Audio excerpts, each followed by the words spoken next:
Amelia, kamu pergi ke ibu kota Makassar, bagaimana dengan Tuan Henry?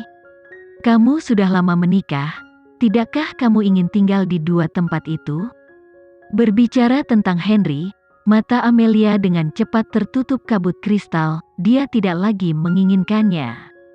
Amelia tidak ingin memberitahu Usi tentang perceraian Pak Henry untuk saat ini. Mungkin dia tidak menyerah pada pernikahan ini dengan Pak Henry, dia masih tidak ingin bercerai. Usi, mari kita bicara tentang masalah pergi ke ibu kota Makassar dalam 2 hari. Biarkan Yulia dan Rena menyelesaikannya dulu. Kamu harus bersamaku untuk 1 hari ini. Saya akan memberi kakek berjaga malam ini, kami akan segera kembali. Usi memegang lengan ramping Amelia, menatap sedih ke matanya yang merah menangis. Aku tidak lelah, aku akan tinggal bersamamu.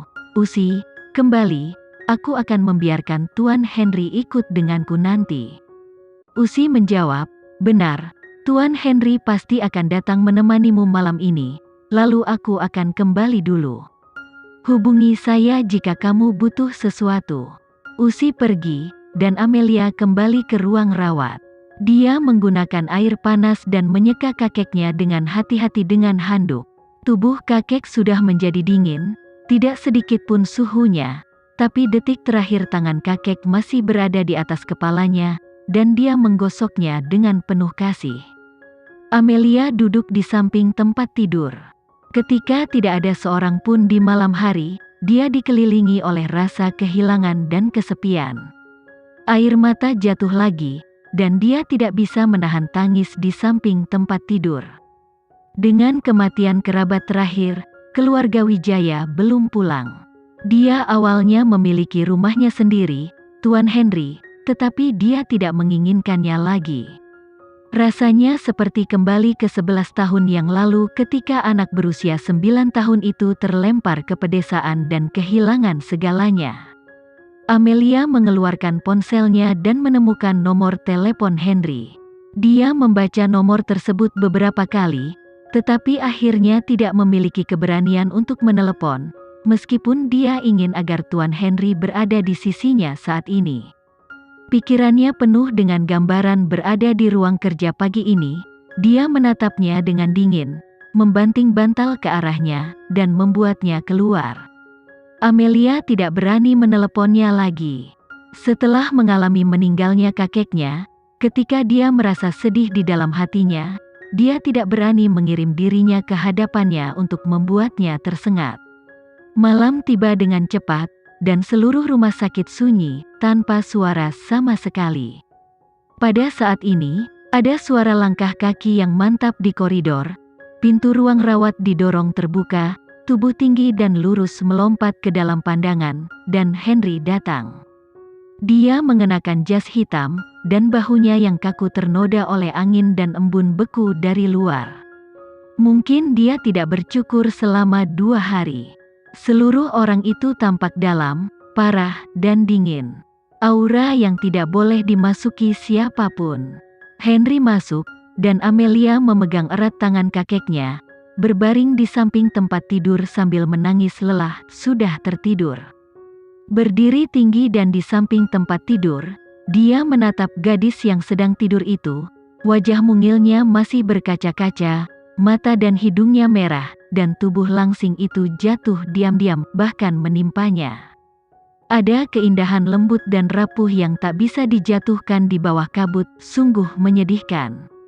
Henry mengambilnya kesakitan, dan dia perlahan mengulurkan tangannya untuk menyeka tetesan air mata di wajah kecilnya. Gadis dalam tidurnya merasakan ujung jarinya dan suhu tubuhnya yang familiar. Dia bergerak, dan dengan lembut mengusap ujung jarinya dengan wajah kecilnya, yang selembut kucing. Dia tidak menaruhnya di tempat tidur, tetapi duduk di tempat tidur sendirian, memeluknya dan membiarkannya tidur di sana. Amelia. Dia memanggil namanya dengan suara serak. Keesokan paginya, ketika Amelia bangun, dia menemukan bahwa dia sudah di tempat tidur. Dia memikirkannya, tetapi dia tidak bisa mengingat bagaimana dia pergi tidur. Dia pikir akan sulit untuk tidur dan mengalami mimpi buruk tadi malam, tetapi dia tidur tanpa diduga tadi malam, dan matanya yang merah dan bengkak menghilang. "Kakek, aku akan pergi ke rumah Wijaya sekarang, jangan khawatir, aku akan membiarkan mereka membayar apa yang mereka lakukan padamu." Amelia naik taksi ke keluarga Wijaya. Hari ini adalah hari ulang tahun Sydney, tetapi kesuraman seluruh keluarga Wijaya suram, dan tidak ada yang datang untuk merayakan ulang tahun tersebut. Yulia kembali dari rumah sakit dan masih duduk di kamarnya untuk dirawat. Dia melihat Amelia secara emosional. "Amelia, apa yang kamu lakukan di sini? Cepat keluar, kamu tidak diterima di sini." Yulia tidak ingin Amelia melihat leluconnya. Amelia bersandar di pintu dan melirik ke arah Yulia. "Mungkinkah keluarga Wijaya telah berganti pemilik? Hari ini adalah hari ulang tahun ayahku. Saya di sini untuk merayakan ulang tahun ayah saya. Kenapa kamu, orang luar yang membuatku pergi, Yulia?" "Kamu." Saat Yulia marah, dia dihentikan oleh Rena. "Hari ini adalah ulang tahun ayah. Kita semua adalah keluarga, jadi jangan bertengkar lagi. Amelia, kamu tinggal dan makan malam sebelum kamu pergi." Amelia menatap Rena. Dia memulihkan teh hijaunya yang lembut dan lembut seperti biasanya. Setelah banyak hal, dia masih bisa menelan seperti ini. Amelia mencium bau yang tidak normal. Rena ini pasti merencanakan sesuatu lagi. "Oke, kalau begitu aku akan tinggal untuk makan malam." Amelia berbalik dan pergi. Di dalam kamar, Yulia menggendong Rena dan berkata, "Rena, apa yang kamu lakukan dengan Amelia?" Ada cahaya yang menghitung di mata Rena, tapi dia menjawab dengan tegas, "Bu, aku punya rencana sendiri di hatiku, jadi jangan khawatir tentang itu." Amelia berdiri di dekat jendela setinggi langit-langit dan meminum teh. Pada saat ini, dia merasa ada seseorang yang mendekat dengan tenang di belakangnya. Dia melihat ke jendela kaca di depannya dan hanya melihat seorang pengawal hitam mendekat dengan nafas berbahaya. Pada saat ini, pengawal hitam di belakangnya mengangkat tangannya dan menebas tepat di belakang lehernya. Ketika rasa sakit tiba-tiba datang, Amelia memejamkan mata dan pusing. Pengawal kulit hitam itu mengulurkan tangannya untuk menangkap Amelia. Ketika Rena datang dan memerintahkan, taruh dia ke kamar di lantai atas. Pengawal kulit hitam mengirim Amelia ke tempat tidur besar di kamar lantai atas. Rena mengeluarkan ponselnya, mengambil gambar dan mengirimkannya ke dua orang. Setelah melakukan semua ini, Rena duduk di sofa di ruang tamu, menunggu seseorang. Setengah jam kemudian, pintu villa dibuka, dan sosok tampan dan panjang melompat ke garis pandang. Bisma datang.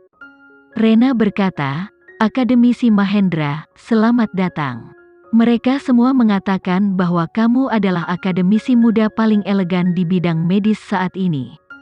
Berapa banyak wanita yang mengagumimu, tetapi kamu bahkan tidak perlu melihatnya." Mata hitam dingin Bisma menatap Rena dengan samar. "Di mana Amelia?" "Kamar di lantai atas." Bisma mengangkat kakinya untuk naik ke atas. "Akademisi Mahendra," Rena memanggilnya dari belakang. "Hari ini adalah kesempatan yang sempurna. Amelia telah dibaringkan di tempat tidurmu." Bisma berhenti dan berdiri di tangga dengan sikap merendahkan di Rena. "Apa katamu?" Rena tersenyum dan berkata, "Akademisi Mahendra, apakah kamu tidak menyukai Amelia? Tidakkah kamu ingin Amelia dan Henry bercerai? Kami memiliki tujuan yang sama, kami bisa bekerja sama. Jangan berpura-pura nggak tahu. Kesempatan ini tidak boleh dilewatkan." Ini kali kedua Rena mengajukan kerjasama. Tidak ada perubahan pada wajah tampan Bisma, dan dia tidak mengatakan apa-apa, hanya melirik ke arah Rena dengan ringan, lalu naik ke atas. Bisma membuka pintu kamar dan masuk. Amelia sekarang berbaring di tempat tidur besar yang lembut, rambut hitamnya yang murni terurai di spray seputih salju, wajahnya yang tertidur lembut dan tidak berbahaya. Melihat dia aman, ekspresi Bisma rileks. Dia melangkah maju dan menekan satu lutut di tempat tidur, diam-diam memperhatikan wajahnya yang ditampar. Karena dia mengenakan kerudung, dia tidak bisa melihat wajahnya yang menakjubkan. Tetapi ketika dia melihat kerudungnya lepas hari itu, dia dengan jelas mengingat wajahnya yang cantik. Bisma perlahan mengangkat tangannya, menyentuh wajah mungilnya dengan jari-jarinya dan merasakan tangan yang licin itu. Kulitnya tergores karena pukulan itu, seperti bayi yang baru lahir.